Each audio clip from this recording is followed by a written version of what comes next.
राधा रानी सरकार की, बाप जी महाराज की, जय जय श्री राधे श्याम। गोविंद गोपाल नंद नंदन वर्जन बंधन भक्त और चंदन भक्त वत्सा कल्प तगु। भगवान गोविंद के चरणों में कोटि से वंदन करते हुए प्रातः स्मरणीय वंदनीय गुरु भगवान को याद करके मंचस्थ विराजमान हमारे गुरु जी वाम जी नेमिराम जी महाराज और सरस्वती के उपासक भागवत भगवान के पवित्र प्रांगण में विराजे। श्रद्धा में भक्ति में मातृशक्ति, ऊर्जा में युवा शक्ति, दूर दूर से पधारे सभी सत्संगी भक्तों का जोरदार ताली के साथ में स्वागत।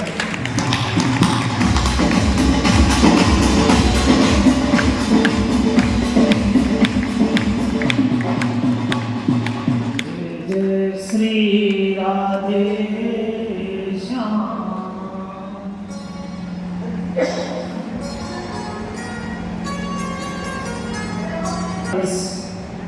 द्वारका पधारे 56 करोड़ यादव, 16,108 भगवान की रानियाँ, बड़ा आदर सम्मान हुआ। सभी लोग प्रभु के दर्शन करके धन्य हो रहे हैं, गा रहे हैं और नाच रहे हैं। तो देखिए थोड़ी बताया।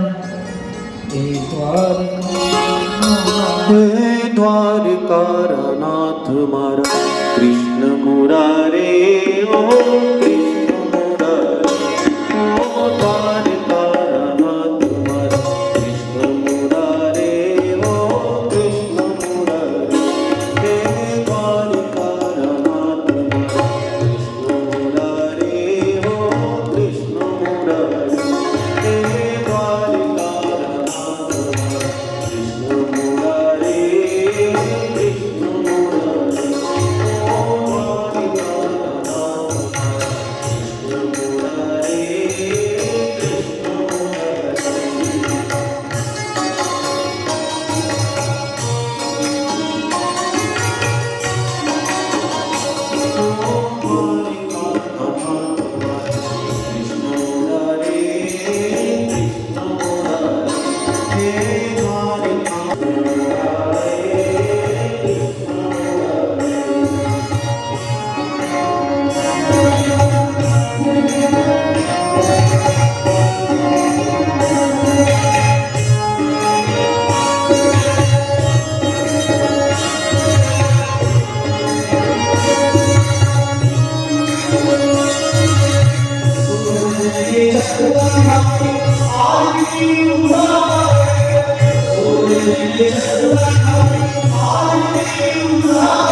ओ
सोनक जी ने पूछा कि परीक्षित का क्या महाराज, कल भगवान माता उत्तरा के पेट में जाकर गदा को सुदर्शन चक्र की तरह घुमाकर उस बालक की रक्षा की थी, ब्रह्मास्त्र से बचाया था, तो उस बालक का क्या हुआ?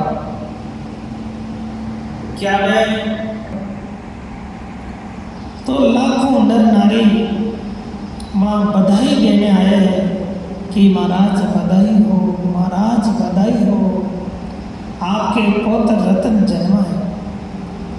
वे बालक हर कोई उनको गोद में लेता है, पर वह गोद में लेते ही उदास हो जाता है। कोई कटकासनी पीताम्बरी बगलबंदी पहन के आते हैं तो उनकी ओर जरा गौर से देखते खड़ा भी हो जाता है, फिर कहते हैं अयम नास्ति, ये तो नहीं है, इदमपि नास्ति, ये भी नहीं है। तब राजा युधिष्ठिर ने वेदव्यासी महाराज से पूछा कि हे वेदव्यासी, ये बालक क्या देख रहा है, किसको ढूंढ रहा है? ऐसा लग रहा है इसकी नजर किसी को ढूंढ रही है। वेदव्यासी के आंखों में आंसू आवे कि राजन, ये भगवान के परम लाडले भगत है। राजा युधिष्ठिर ने कहा महाराज, थोड़ा इनके किस्मत और भाग्य बता दीजिए, ये बालक कैसा होगा? तो वेदव्यासी ने बताया कि भगवान श्री राम के समान ब्रह्मण्य और सत्य प्रतिज्ञ होगा, राजा शिवी के समान दानदाता और भक्त वत्सल होगा, और अपने दादा अर्जुन के समान महान गांडी धनुषधारी होगा। ये भगवान भोलेनाथ। राजा युधिष्ठिर एकदम घबरा गए कि हमारे वंश में सर्वदल से मृत्यु नहीं होनी चाहिए, कि राजन घबराने की जरूरत नहीं है। ये शरीर छोड़ेगा तो हजारों हजारों संतों के बीच में छोड़ेगा, इस जीवात्मा का पुनर्जन्म नहीं होगा, इनकी सदगति होगी। यथा राजा युधिष्ठिर को अच्छा लगा, चारों ओर से बधाइयां बट रही है। भगवान श्री कृष्ण को भी संदेश मिल गया कि हमारे पांडवों के यहाँ पुत्र रतन जन्मा है। श्री कृष्ण भी अपने द्वारका से देखिए बधाई देने के लिए, आशीर्वाद देने के लिए पधार रहे। सोच रहे कुर्ता टोपी लेकर वे पधारे। हस्तिनापुर में एक बार फिर मेरे गोविंद की सबको दर्शन हुआ। पांडवों को अभी जन्मोत्सव ही चल रहा है, भक्तों की लाइनें लगी हुई है। जब श्री कृष्ण आए और श्री कृष्ण को देखते ही वे बालक सामने टूट गया और किलकारी मारकर श्री कृष्ण की गोद में आ गया। मानो हर कोई गोद में लेता तो उदास ही उदास लगा, अब कृष्ण आए तो गोद में आते हुए हंसने लगा। मानो उसने ये जता दिया है कि जिसको देखना है उसको मैंने देख लिया है, जिसको पाना है उसको मैंने पा लिया, जिसको जानना है उसको मैंने जान लिया। तो भगवान ने आशीर्वाद दिया उनको। धन्य है राजा परीक्षित। इनका इसलिए नाम ही कहते हैं कि परिता इक्षते इति परीक्षित। जो परीक्षा करनी जब जन्म हुआ तो इनका नाम रखा विष्णु रात। विष्णु ने रक्षा की, जन्म का नाम विष्णु रात है। जब भगवान बांके बिहारी जी की परीक्षा कर ली गई, पहचान लिया, तो नाम परीक्षित पड़ गया। ये परीक्षित राजा महान भक्त वत्सल होगा। सुखदेव जी महाराज राजा परीक्षित को कथा सुनाएंगे आगे। चलते और 15वें अध्याय में धृतराष्ट्र पांडु मोक्ष की कथा 16वें अध्याय में परीक्षित राजा का चरित्र प्रारंभ होगा। विदुर जी तीर्थ यात्रा करते हुए जब और पांडवों का युद्ध में दुर्योधन और धृतराष्ट्र को समझाया, नहीं माने तो विदुर तीर्थ यात्रा को निकल गए। एक धृतराष्ट्र और गांधारी रह गए। विदुर जी देखिए यह पधारे हस्तिनापुर में राजा युधिष्ठिर ने विदुर जी का बड़ा सम्मान स्वागत किया है। विदुर को ये सम्मान के योग्य नहीं है। विदुर तो अपने बंधु को बंधन मुक्त कराने के लिए पधारे। विदुर जी मध्य रात्रि के समय में धृतराष्ट्र के भवन में आए हैं। धृतराष्ट्र के भवन में आए विदुर जी, आवाज आई, बोले अरे भाई विदुर की आवाज है। तुरंत दरवाजा खोला। विदुर जी ने कहा कैसे है? धृतराष्ट्र ने पांडवों के प्रशंसा के पुष्प बिखेरना शुरू कर दिया। आपको लज्जा नहीं आती? आपने पांडवों को मारने के लिए कितने षड्यंत्र चलाए। गंगा जी को लेकर सप्त स्रोत जहाँ गंगा की 7 धाराएं बहती है वहाँ लेकर गए। वहाँ गोविंद मिलने की विधि बता दी है विदुर जी ने धृतराष्ट्र और गांधारी को। गांधारी और धृतराष्ट्र ने अनशन ले लिया है। सवेरे सवेरे यहाँ हस्तिनापुर में राजा युधिष्ठिर का तो नियम रहता है, वे प्रतिदिन प्रणाम करने जाते हैं। मेरे गोविंद को इतनी चिंता हो गई कि अगर कर्ण ने मुझसे वेद कर दिया तो मेरा अर्जुन रह जाएगा। एक दासी के कान में कह दिया कि शुद्ध राधे शुद्ध हिंद जाति का है, और द्रौपदी ने भरी सभा में अपमान कर दिया कर्ण का। किसी की बोलने की हिम्मत भी नहीं हुई। तो बड़े भैया नहीं जाने वो सब सत्ता और शक्ति कहाँ चली गई। अब मैं क्या कुशल सुनाऊं? वो मेरे नैनों में समा गया, मेरे एकादश इंद्रियों में प्रवेश कर गया। क्या भाव दिव्य है अर्जुन का। ब्रज की गोपियां भी यही कहती है, नैना नैना।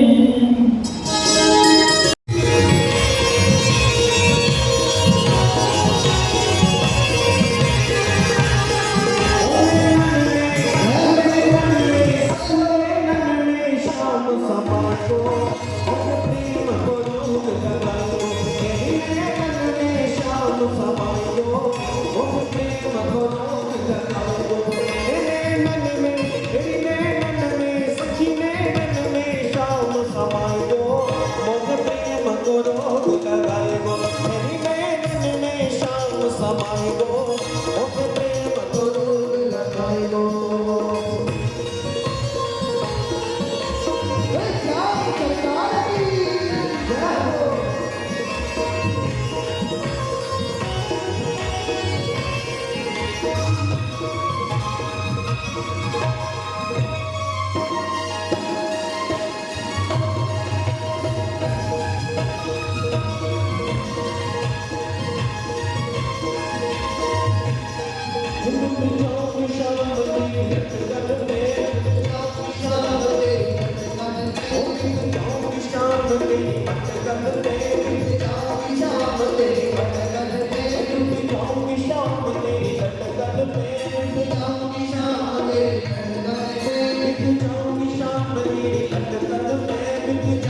गो नैनन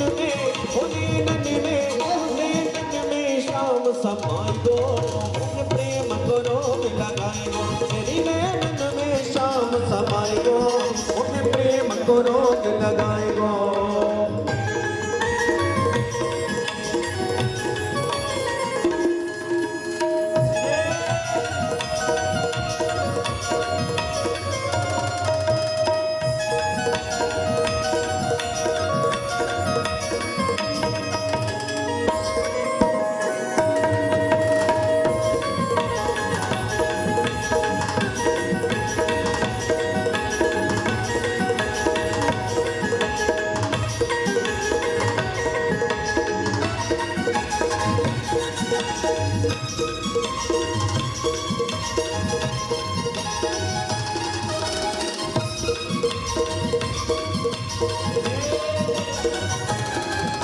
पागल को प्यारो नंदलाला पागल को प्यारो नंदलाला दीवाना भये जग सब ग्वाला दीवाना भये जग सब ग्वाला ओ तू मधुर मधुर मुस्काए दो प्रेम करो लायो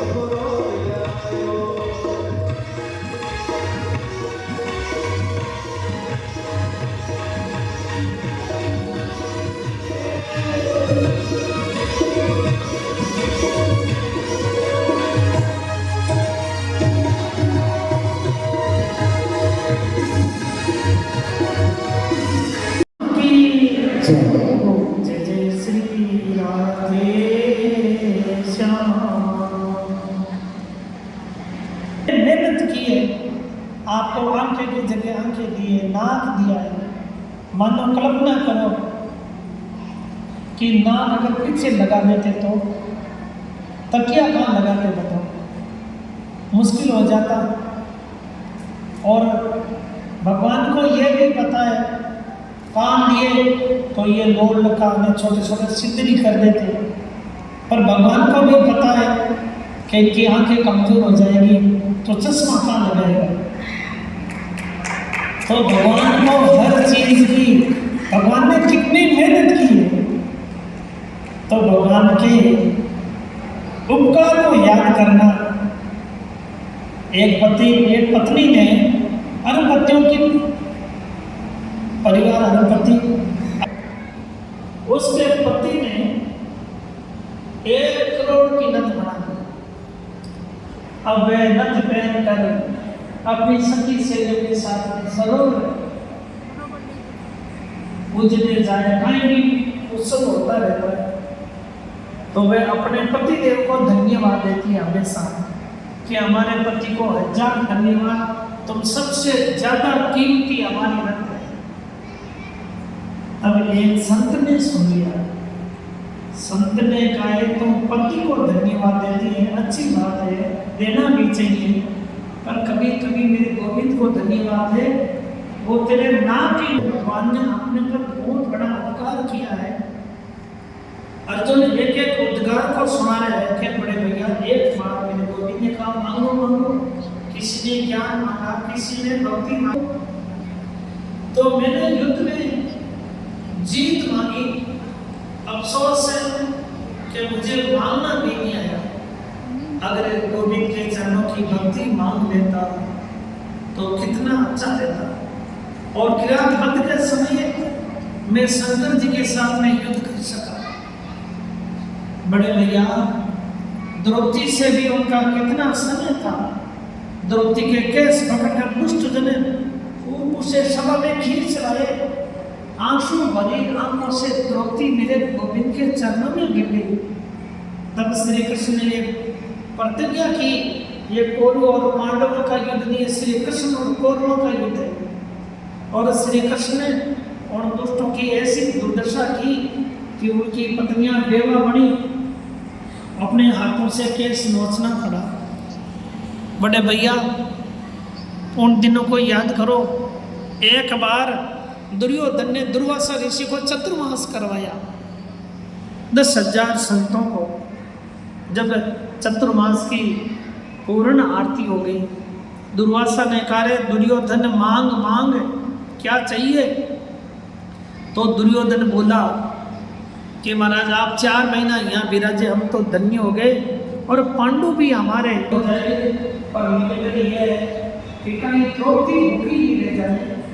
जब द्रौपदी भोजन करने के बाद महाभारत, क्योंकि पांडव ये सूर्य नारायण की तो सूर्य ने पांडवों को एक ऐसी भटोरी, एक ऐसा अक्षय पात्र दिया है कि जब तक द्रौपदी भोजन न करे तब तक लाखों लोग भोजन कर सकते हैं। द्रौपदी भोजन करने के बाद में कुछ नहीं बचता। दुर्योधन की बुरी भावना कि द्रौपदी भोजन करने के बाद में अच्छी पात्र में कुछ बच्चे जाएंगे और दुर्वासा ऋषि को भोजन नहीं मिलेगा, तो दुर्वासा ऋषि पांडवों को अभी साथ लेकर भस्म कर देंगे। बुरी भावना दुर्वासा 10,000 संतों का, आज द्वादशी को हम सब 10,000 संत है, भोजन लेना है। अब देखो नितांत जंगल में कहाँ भोजन मिले 10,000 संतों का। पर राजा युधिष्ठिर ने मन में विचार किया कि मैंने कभी सत्य बोली छोड़ा तो वे सत्य मेरी रक्षा करेगा। बोले महाराज आप गंगा स्नान को बता रहे, हम भोजन की तैयारियां कर रहे हैं। महात्मा लोग गंगा स्नान को बता रहे, राजा युधिष्ठिर और द्रौपदी नितांत एकांत में भगवान को पुकारने लगे। भगवान गोविंद के उत्थान का समय हो गया। समय हो गया तो यहाँ रुक्मणी आटो पटरानियाँ मंगल गीत गाकर भगवान को स्वागत कर रही है और महाप्रसाद गर्म करने के लिए वो आग्रह कर रही है।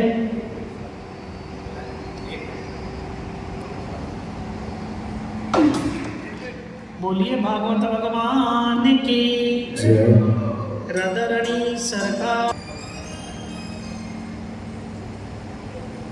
जो स्वागत अपन रास्ता में लाठी के पास में जिस वक्त गए वो भगवान की राधारानी सरकार की। भगवान श्री कृष्ण को राजा युधिष्ठिर दुर्वासा 10,000 संतों को लेकर आए हैं। महाराज आज तुम्हारे पांडवों का नाश हो जाएगा, उनकी कोई भोजन की व्यवस्था नहीं है। कि अरे कृष्णा तुम पहले मेरे भोजन की हो। एक चंदलय का संत लोग कहते हैं चंदलय का पत्ता उत्पन्न किया और उस पत्ते का पान करते ही तिलों की तृप्त हो गई।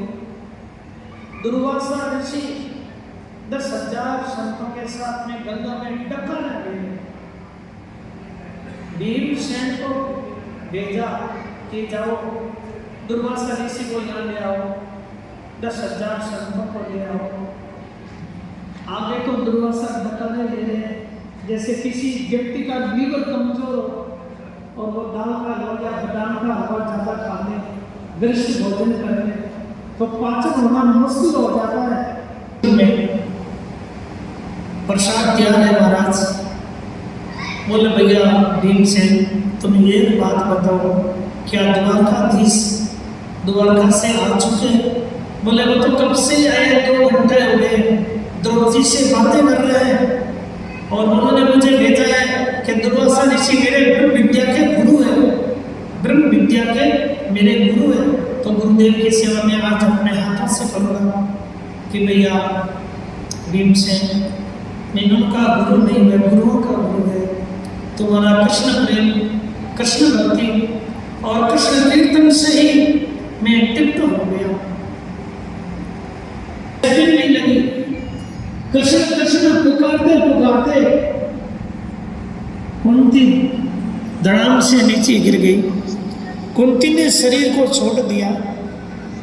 राजा युधिष्ठिर ने कहा अरे अर्जुन तुम कितना विलंब से आया है और कितना अप्रिय समाचार ले आया। तुरंत ही बड़े दादाजी, छोटे दादाजी, दादी माँ आप सभी जा रहे हो, मुझे कोई ज्ञान भी नहीं है। राजा युधिष्ठिर ने अपने पुत्र को परीक्षित को 3 बातें बताई कि बेटे आपके सामने कभी पार होते हुए नहीं देखना, शरण में प्रबल शत्रु भी आ जाए। कि सृष्टि का निर्माता कौन है? इसका निर्माता तो मेरे गोविंद है। जिसने इस सृष्टि की रचना की है वही इनका भरण पोषण करता है। बेटा हम तो केवल निमित्त मात्र है। रचा है सृष्टि को जिस प्रभु ने वही सृष्टि को चलाएगा। रसिकों ने भाव को चलाया।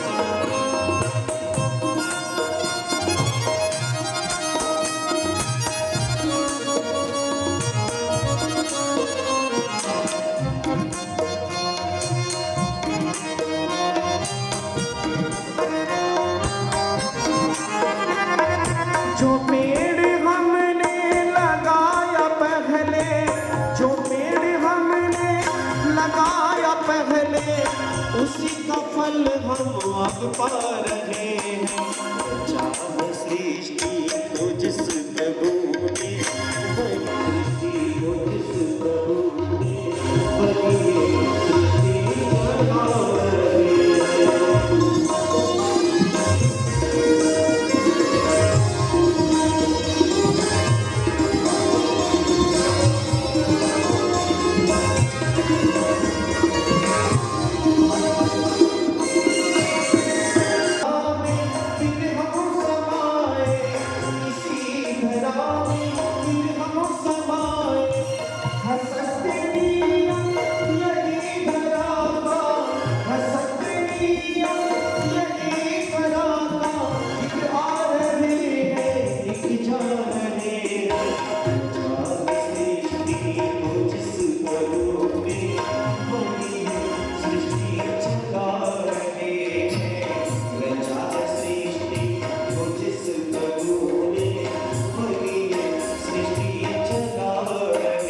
जिस प्रभु ने, वही सृष्टि चला रहे हैं।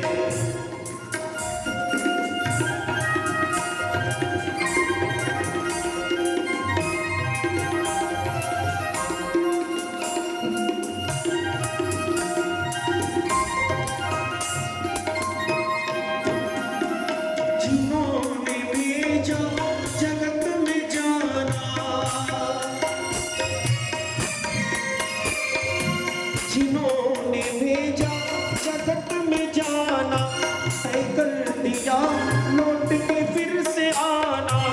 जिन्होंने भेजा जगत में जाना, तय कर दिया लौट के फिर से आना।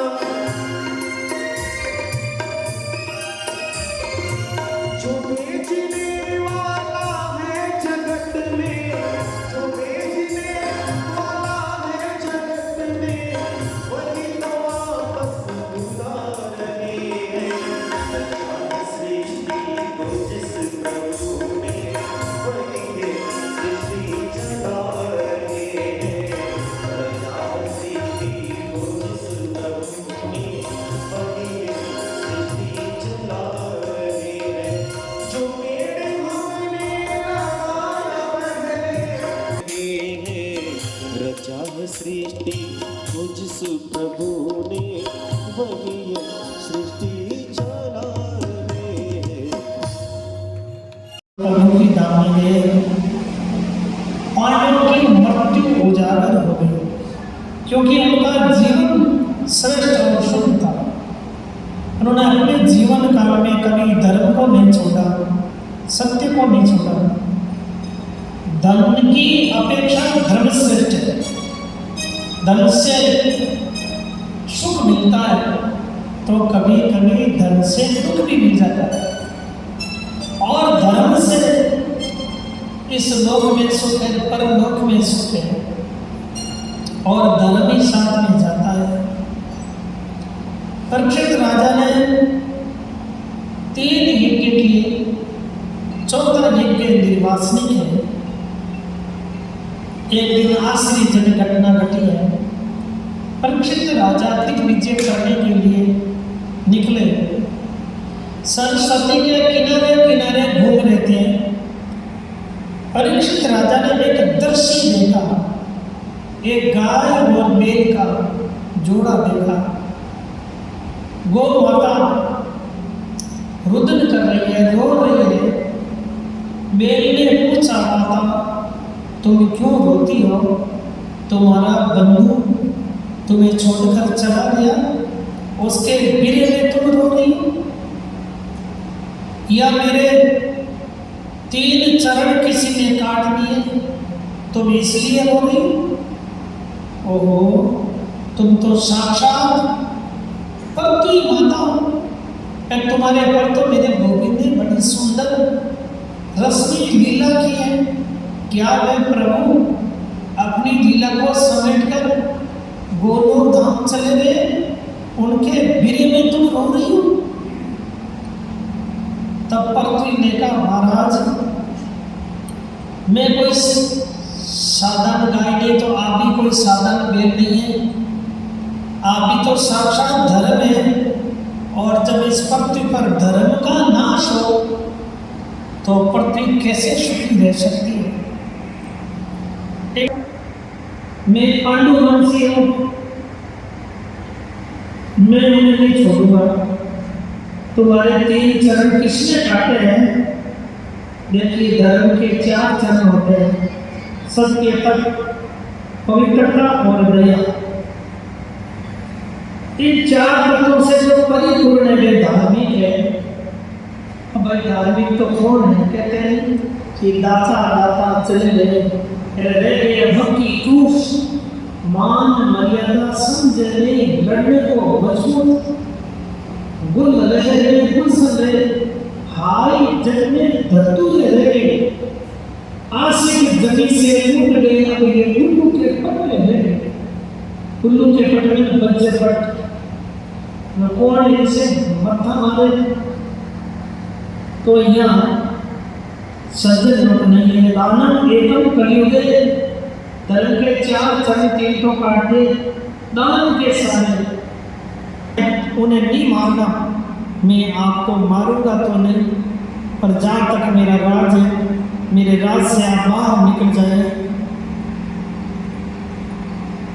तो बोले, महाराज मैं जहाँ भी जाता हूँ आपका धनुष बाण मेरे पीछे लगा हुआ है, आप तो भूमंडल के राजा हैं, मैं कहाँ जाऊँ, मुझे रहने की जगह दो। परीक्षित राजा ने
को खाली करना पड़ेगा।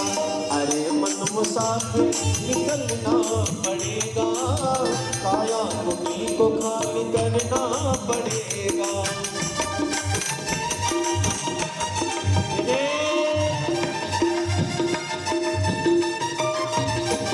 जब आएगा नोटिस जमानत ना होगी, जब आएगा नोटिस जमानत ना होगी, पल्ले में अगर कुछ अमान जमानत ना होगी, पल्ले में अगर कुछ अमानत ना होगी, फिर होगे तेग तुझे चलना पड़ेगा, फिर होगे तेग तुझे चलना पड़ेगा। कुटी को खाली करना पड़ेगा, करना पड़ेगा, कुटी को खाली करना पड़ेगा।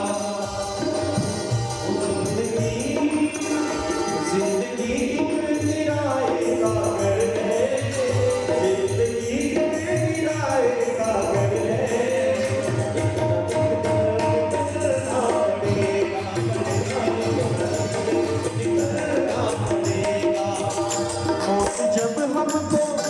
मौत जब हमको आवाज देगी, मौत जब हमको आवाज देगी, सबको करना पड़ेगा, पर्दा घर से बाहर निकलना पड़ेगा।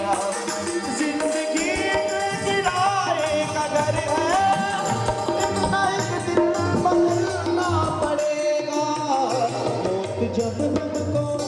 मौत जब हमको आवाज देगी, अरे आजा, मौत जब तुमको आवाज देगी, से बाहर निकलना पड़ेगा, पड़ेगा घर से बाहर निकलना पड़ेगा।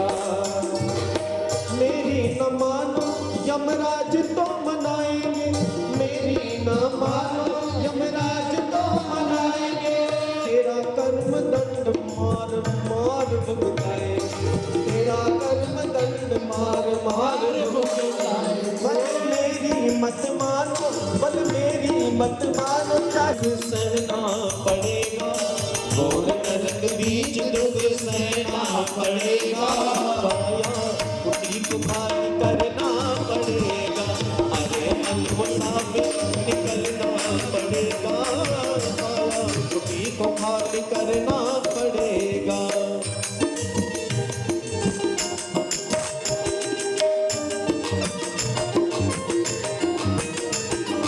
कहेगी तनंद फिरेगा तू रोता, कहेगी तनंद फिरेगा तू रोता, लख 84 में खाएगा रोता, लख 84 में खाएगा रोता, फिर जन्म लेके मरना पड़ेगा, फिर जन्म लेके मरना पड़ेगा।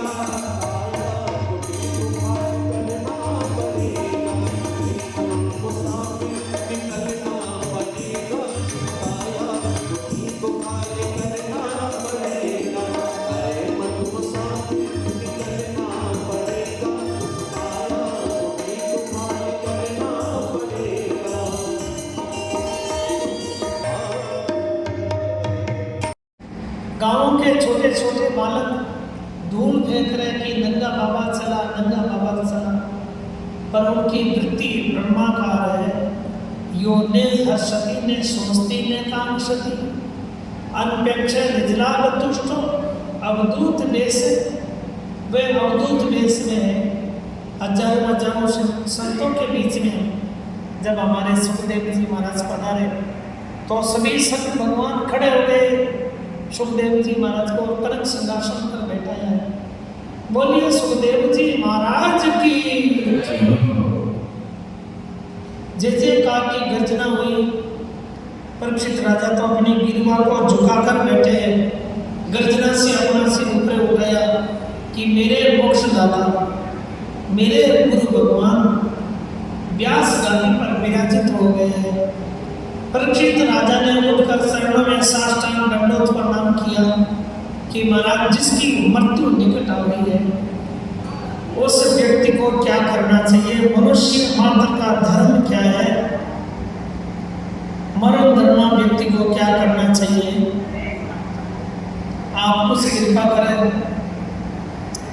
सुखदेव जी महाराज का हृदय द्रवित हो गया, पिघल गया कि शिष्य योग्य है। देखिए, अधिकारी शिष्य मिलने पर गुरु का दिल कहता है सब कुछ इनको दे दे, सर्वस्व। सुखदेव जी ने कहा, रे राजा परीक्षित, तुम क्यों घबराता है? अरे राजन, तुम ये भागवत रस का पान करो, भागवत रस का अमृत पीते पीते पीते जब तक तुम परमानंद में नहीं डूब जाओगे।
ए जीवन मेरो पार लगावे वाली जाऊं मेरो पार लगावे वाली जाऊं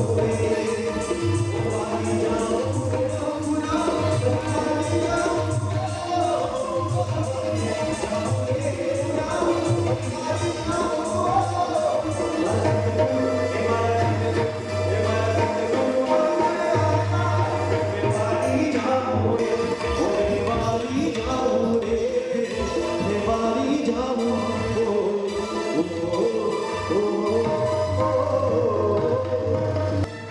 बोलिए सतगुरुदेव भगवान की, आप जी महाराज की। जिसको देखना उसको देख लो, अब जिसको नहीं देखना उसको मत देखो, जिसको देखना उसको देखो।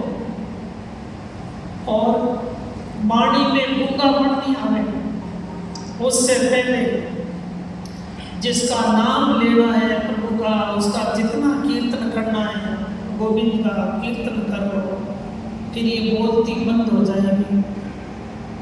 और दिमाग में पागलपन नहीं आवे, कोमा में नहीं जाओ। उससे पहले जिसकी शरण में जाना है उसकी शरण में चले जाओ, नहीं तो ये सब यूं का यूं ही रह जाएगा। संत लोग कहते नहीं कि साथ में कुछ लाए नहीं, कुछ लेके जाओगे नहीं। पत्ता टूटा डाल से ले गई पाँव में उठाई, जो वृक्ष में पत्ता लगाए सिउ सिउ रटता रहता है। हवा का झोंका आया, पत्ता टूट गया, पत्ता टूटा डाल से ले गई पाँव में उठाई। अब के पिछड़े ना मिले, दूर पड़ेंगे जाए। ये मनुष्य शरीर है, ये फिर दोबारा तुम्हें नहीं मिलेगा। कहते हैं कि आचे दिन पाचे गए, किया हरी से ले। अब पछताए क्या हो गया जब चिड़िया चुग गई थी। जो समय हाथ से निकल गया वे लौट कर दोबारा नहीं आएगा। कपाल से सूखा तीर, मुंह से निकला बात, निकली बात फिर लौट कर नहीं आती है। तो ये मनुष्य शरीर है, बार बार नहीं लेता है। सतयुग में 1,00,000 वर्ष की उम्र होती तो लोग 37,000 वर्ष तक करते। त्रेता युग में 10,000 वर्ष की उम्र होती थी, और द्वापर युग में 1,000, और कलयुग में केवल 100 वर्ष। 100 वर्ष में तुमने 55 तो पढ़ने लिखने में, नाचने कूदने में मानो कि कंचन वाली काया रे और सेनानी बौड़ा पाँव है। कंचन वाली काया सेनानी नित पावना, ओ कंचन वाली काया रे, अरे कंचन वाली, ओ कंचन वाली, अरे कंचन वाली काया रे सेनानी नित पावना। एक दिन जावाला मेरे नैया वाला, एक दिन जावाला मेरे दुनिया वाला।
अमर पद पावाला कंचन वाली गाने में तुम्हारा अरे कंचन वाली गाने में तुम्हारा कंचन वाली गाने में तुम्हारा एक दिन जावाला एक चलनी आवाला एक दिन जावाला मेरे लगिया वाला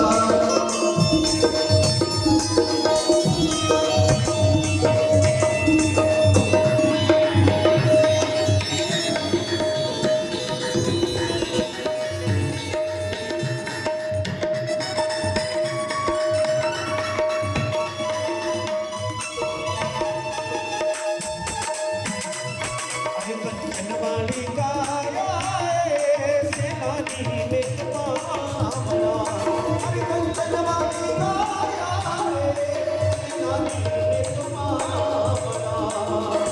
एक दिन जावाला एक दिन जावाला तेरे लगिया वाला एक दिन जावाला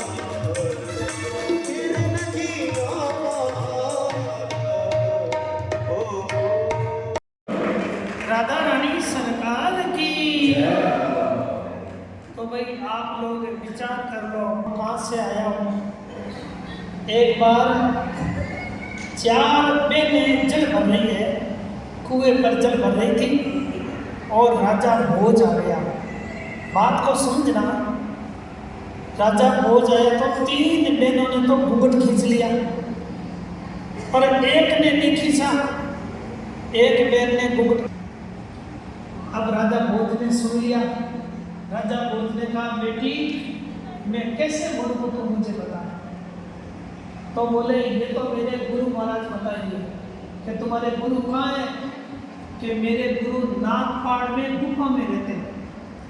राजा भोज गया, गुफा का गेट बंद, 100 मन की शिला, 100 टन की शिला। राजा भोज ने आवाज दी कि मैं एक राजा आया हूँ। तो लगा हाथ, दरवाजा खुल जाएगा। दरवाजा खुला नहीं। बोला रे तू कौन है बता। तो राजा भोज ने कहा मैं एक क्षत्रिय हूँ। क्षत्रिय बोले क्षत्रिय तो एक अर्जुन था। तो अर्जुन है तो लगा हाथ खुल जाएगा। दरवाजा भोज है, लगा हाथ लगाते ही दरवाजा खुल गया। तो राजा को पता नहीं हम कर्मों से मनुष्य है कि नहीं, आकृति से प्रकृति से मनुष्य है कि नहीं, मनुष्य के गुण हमारे अंदर है कि नहीं। तो संत बोध करवा देते हैं।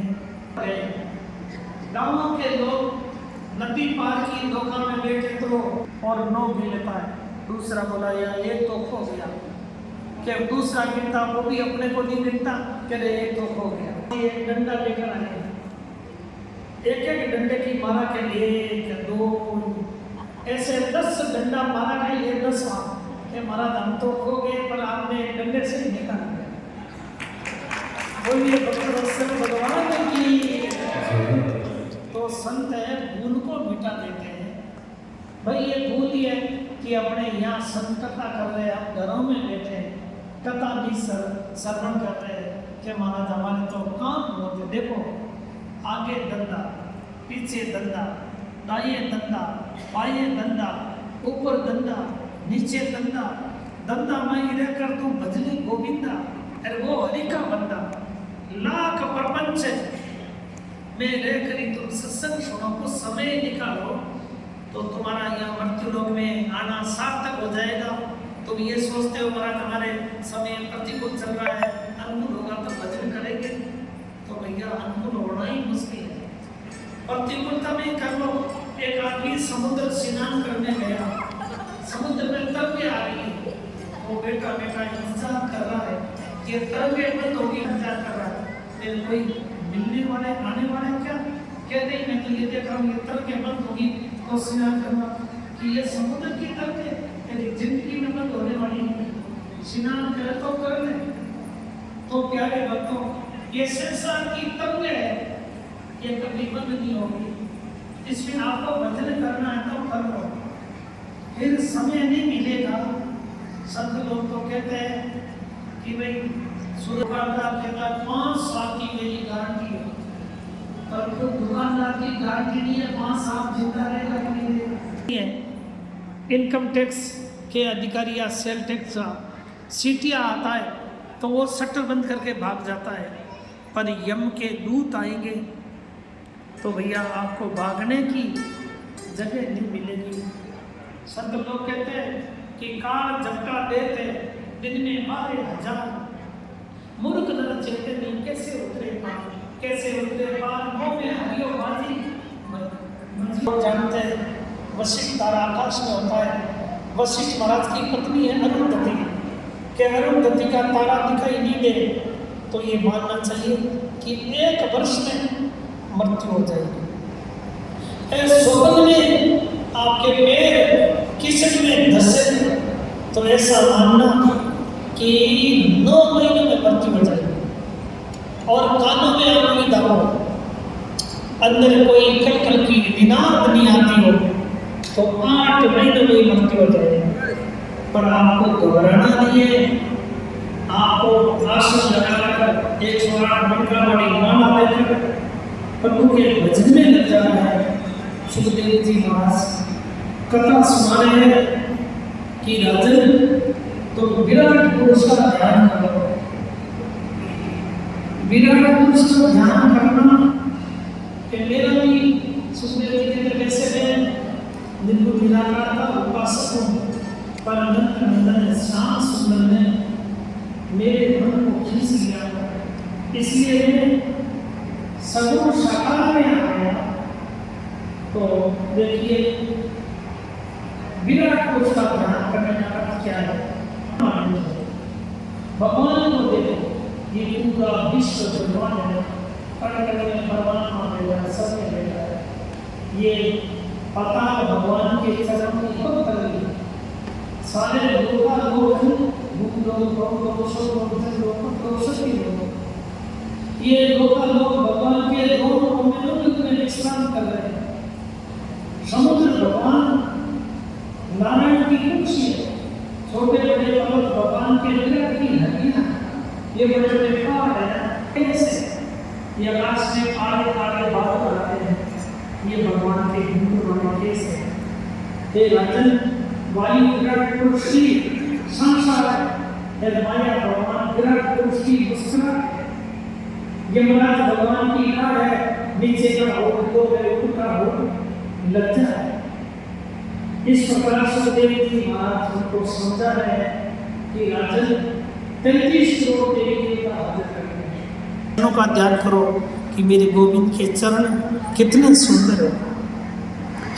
चरणों का ध्यान करो, घुटनों के ध्यान करो, कटिबा के ध्यान करो, विशाल वक्षस्थल के ध्यान करो, भगवान के मुखमंडल का ध्यान करो, भगवान के आजानुभावों का ध्यान करो और भगवान कैसे बांसुरी बजाते हैं उसका ध्यान करो।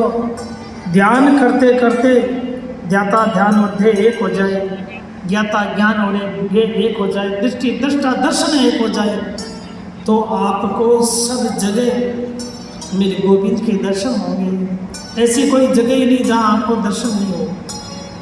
हर देश में तो हर वेश में तो तेरे नाम अनेक है, तू एक ही है।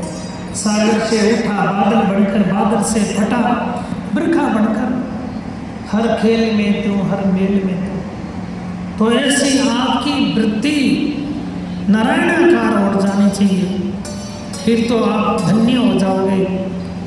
और अन्यथा भाई ये शरीर है, ये तो रहने वाला नहीं है, ये तो चला जाएगा। कब भगवान का भजन करोगे? संत लोग ज्ञानोपदेश तो देते हैं पर उसको पहले परीक्षा करते हैं कि पात्र है कि अपात्र है। वैसे वेदव्यास जी महाराज ने सुखदेव जी को भागवत का ज्ञान दिया, उससे पहले जनक राजा के पास भी भेजा और सुखदेव जी से कह दिया कि बेटा, वेदव्यास जी ने कहा जाओ जनक राजा से वेदों के बारे में जानकारी ले आओ, वेदों की तत्व मीमांसा मूल तत्व को समझ कर जाओ।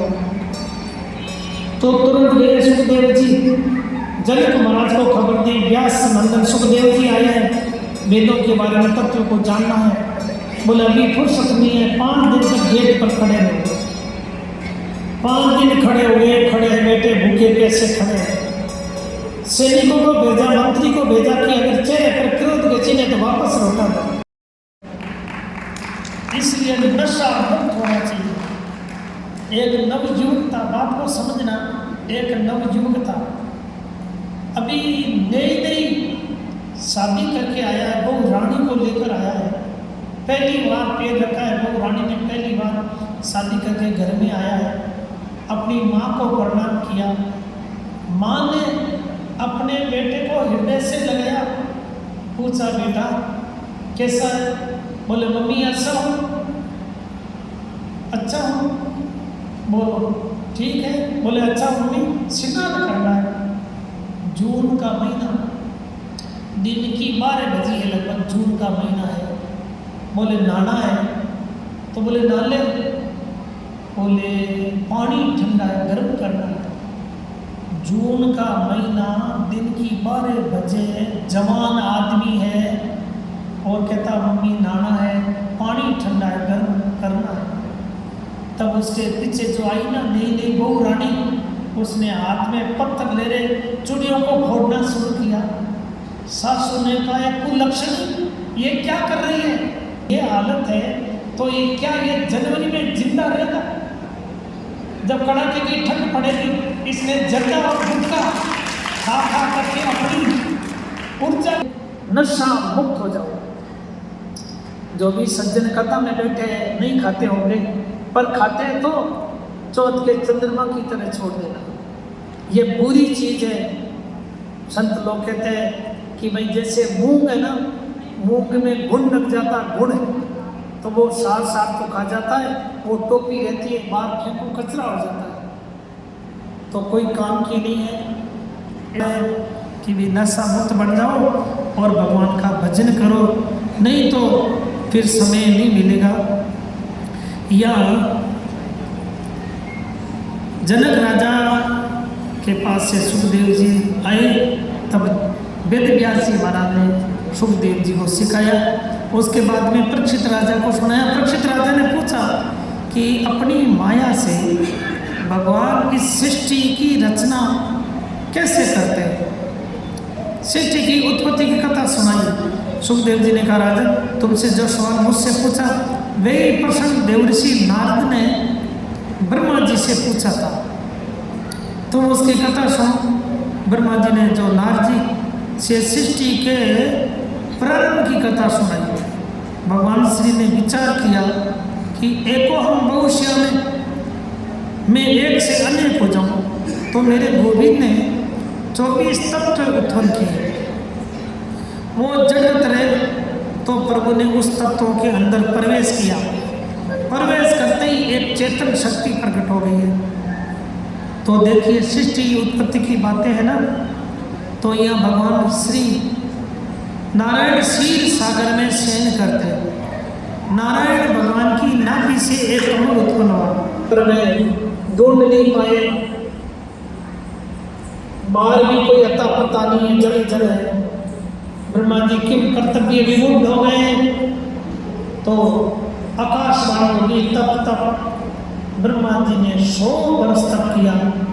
तब भगवान नारायण ने प्रकट होकर ब्रह्मा जी को दर्शन दिया और चतुर्श्लोकी भागवत दिए, जिससे ब्रह्मा जी ने सृष्टि की रचना की है।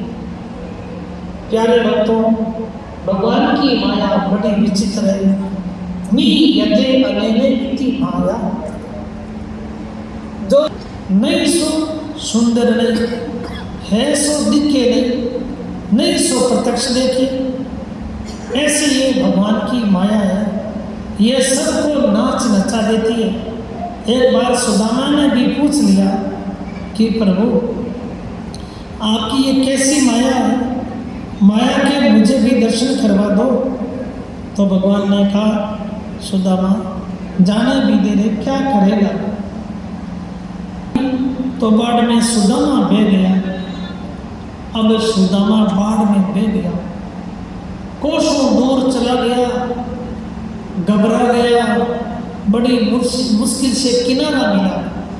वो मायापुरी नगरी बाहर निकला। मायापुरी नगरी में वहाँ के नर नारी बड़े सुंदर है, पर सुदामा ने भी अपने आप को महसूस किया कि मैं एक राजकुमार हूँ। मायापुरी का राजा मर गया।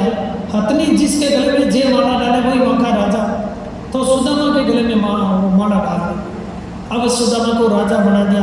एक सुंदर राजकुमारी के साथ सुदामा की शादी हो गई। 12 वर्ष बिता दिए, सुदामा के बाल बच्चे भी हो गए। एक दिन सुदामा की पत्नी दिल का दौरा उससे मर गई। अब सुदामा अपनी प्रेयसी के विरह में आकुल व्याकुल और रोने लगे। मायापुरी के लोगों ने कहा रोते क्यों, हमारे तो मायापुरी का नियम है कि पत्नी की अंत्येष्टि क्रिया के साथ में तुम्हारी भी साथ में करेंगे।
खाली ले गया आड़ा हमें खाली ले गया आड़ा तेरे लो माड़ा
बेटा ने परनायो लायो घर में भी निड़ो रसारा हर घर में भी नड़ियो रसारा कद मरेला वाटूड़ी के कद मरेला यो वाटूड़ी के बेटा घर में सारा अरे बेटा बेटा घर में सारा अरे कद तेरे लो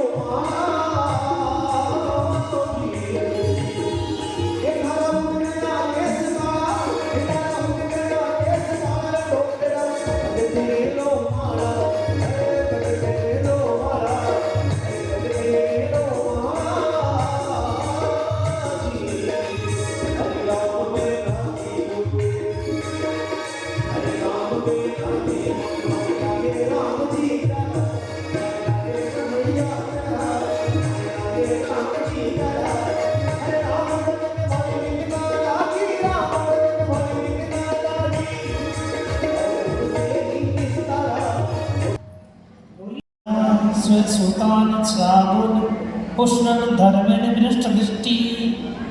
राजन, ये उस समय की बात है, पांडवों के साथ कौरव जब अन्याय कर रहे थे, लक्षागृह में उनको जाने का षड्यंत्र किया जा रहा था, तब कौरवों के पिता धृतराष्ट्र के सामने विदुर जी आकर बैठे हैं। विदुर जी एक महामंत्री है।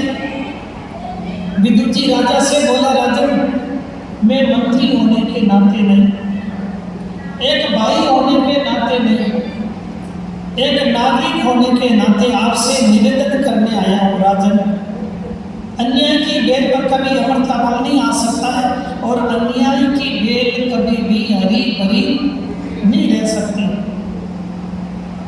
राजन, पांडव बोलते नहीं है, इसका अर्थ ये पांडव कमजोर नहीं है, ये तो तुम्हारा आदर करते हैं इसलिए नहीं बोलते हैं।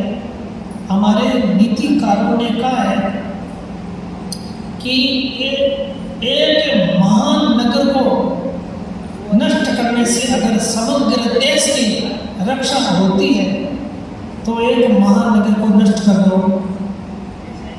एक गांव को नष्ट करने से एक पूरे प्रांत की रक्षा होती हो तो एक गांव को नष्ट कर दो, एक घर को नष्ट करने से एक महानगर की रक्षा होती हो तो एक घर को नष्ट कर दो, एक व्यक्ति से पूरा परिवार कलंकित होता हो तो एक व्यक्ति का त्याग कर दो। विदुर जी धृतराष्ट्र को समझा रहे हैं कि ये दुर्योधन है, तुम्हारा बेटा नहीं है, तुम्हारा पापी पुत्र का रूप लेकर आया है, इसकी हानि में तुम हामी बन रहे हो तो राजन तुम्हारा वंश निर्वंश हो जाएगा। विदुर जी ने धृतराष्ट्र को समझाया पर कुरुराज के बाद दिमाग में नहीं बैठी। तब विदुर और विदुरानी दोनों ने छोड़ दिया अपने राजभवन और वो गंगा के किनारे अपनी कुटिया बनाती, पर्ण कुटी बनाकर भगवान का भजन में लग गए। विदुर विदुरानी ने 12 वर्ष तक अन्न का त्याग किया, पकार लिया। 3 घंटे भगवान का ध्यान करते, 3 घंटे भगवान का कीर्तन करते और 3 घंटे ब्रह्म की चर्चा करते। लौकिक चिंतन बिल्कुल उनके निकट नहीं आना। भगवान श्री कृष्ण ने विचार किया कि कौरव और पांडवों की मैं संधि करा दूं तो कितना अच्छा है। भगवान श्री कृष्ण वासुदेव देव के नंदन हस्तिनापुर आने की इस खबर मिली है। दुर्योधन के अंदर, धृतराष्ट्र के अंदर शकुनी, कर्ण, विकर्ण, दुशासन, इनके कोई प्रेम नहीं है, बनावटीपना, भारी प्रदर्शन।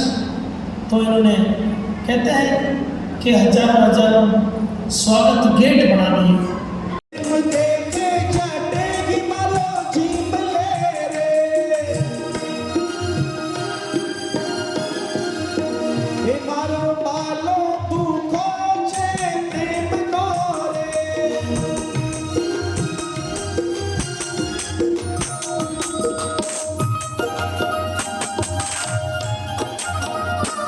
नती जो वे आचार्य विचार, नती जो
चलेगी तो अपना ये कवर हो जाएगा, क्योंकि पार्वती कथा तो 6 घंटा पढ़ने तक पूरी होती है। तो थोड़ा और बना देंगे आपको, तो आधा घंटा या 1 घंटा तो आनंद रहेगा। और अब आरती कर लेते हैं। जय श्री कृष्ण। अच्छा, आज में से अतिथि जो पधारे उनका स्वागत। श्रीमान जी गोपाल जी सोमवार साहब आप ऊपर पधारे। जय श्री राधे। श्रीमान जी ओम प्रकाश जी भविष्य में आप भी ऊपर आए, गुरु महाराज जी का आशीर्वाद साहब आप भी ऊपर आए। एक कृष्ण मूर्ति आप भी ऊपर आए, गुरु महाराज जी का आशीर्वाद लेवे। और संपत जी वे भी आप राम जी का स्वागत करें। संपत जी दाया वे भी ऊपर आए, गुरु महाराज जी के भैया फोटो लो। ताली बजाकर इनका स्वागत जो है गुरु महाराज जी का स्वागत।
के हरे अब चरण छवि सी बदलारी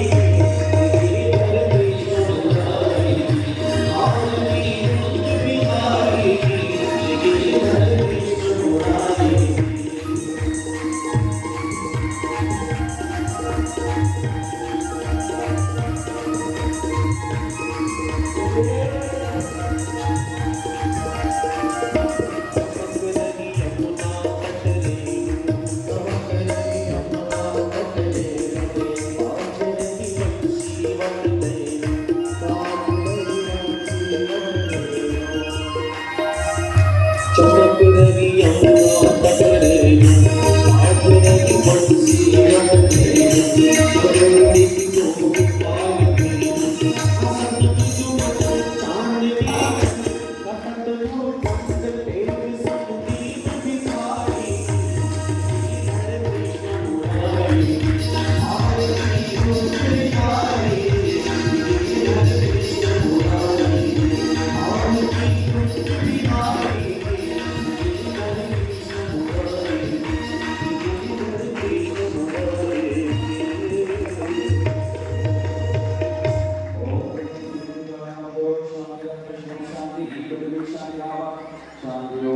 हरे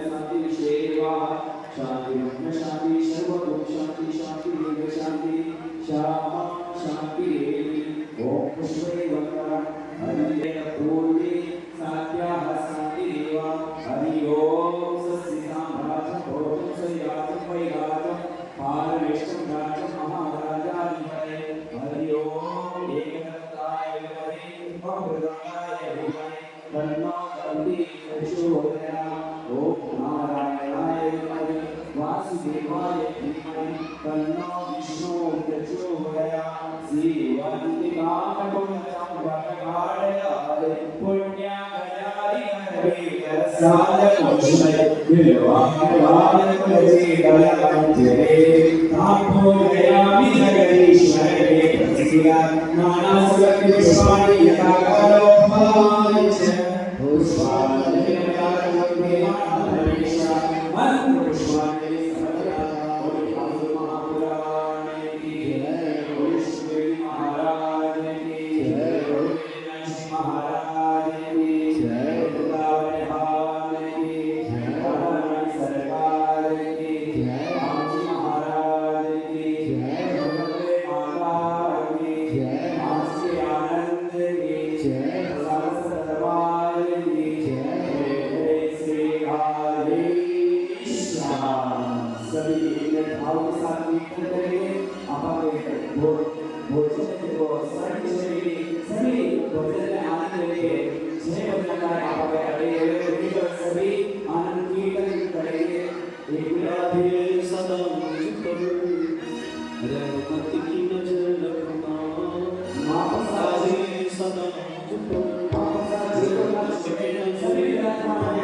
जीवो जद मैं भी जीव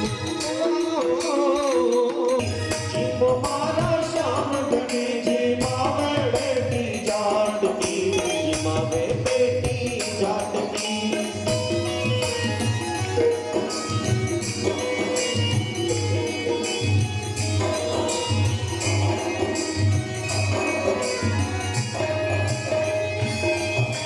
पर्दो पर्दो भूल गई मैं पर्दो दिल लगायोगे पर्दो भूल गई सावरिया पर्दो दिल लगायोगे सावरिया के होठ देख कर शाम खींच लो भायोगे सावरिया के होठ देख कर शाम खींच लो भायोगे भोला भाला मनमा सुन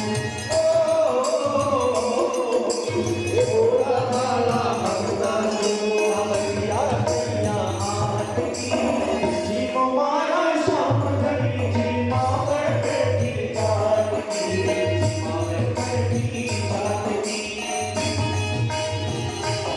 मावे सावरिया की थाली खींच लो आए बनवारी शर्मा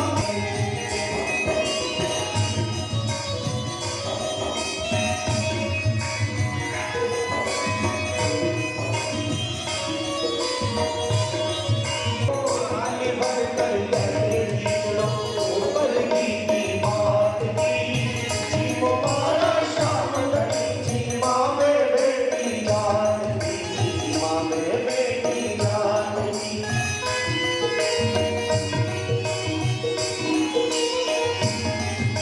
सावरियो घर आयो रे सावरियो तो घर मांगे सी सावरियो घर आयो रे सोहन लाल लोहार बनिया मर्द कर बनिया मर्द लग कर आयो रे वो साजो के मतलब से हो तो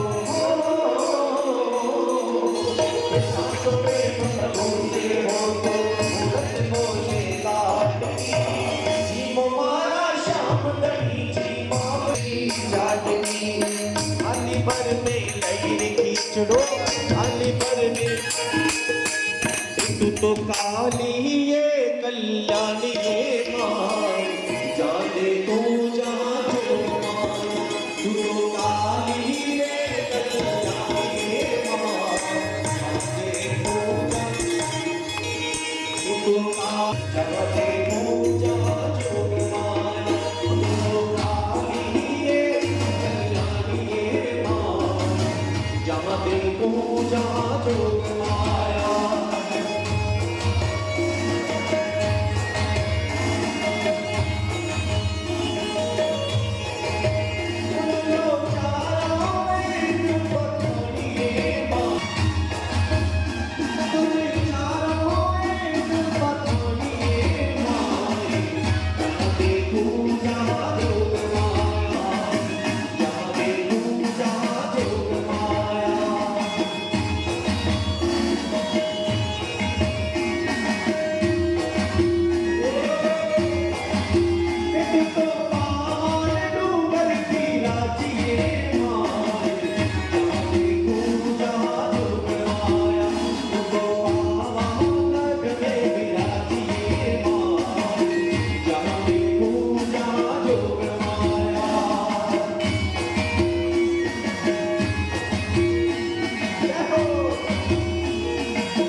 पिता मन में घबरावे दर्जी खेत करायो हे माता दर्जी खेत करायो हे दर्जी विनती कर माला गो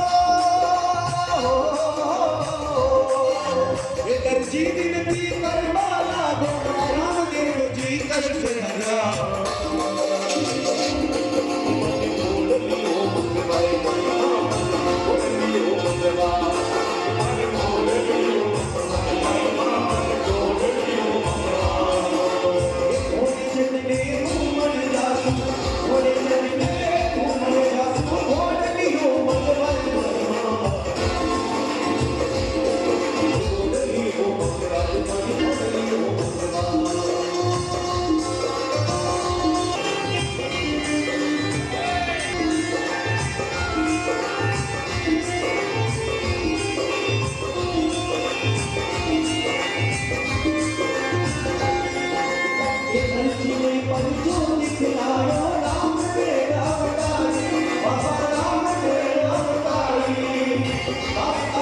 सुना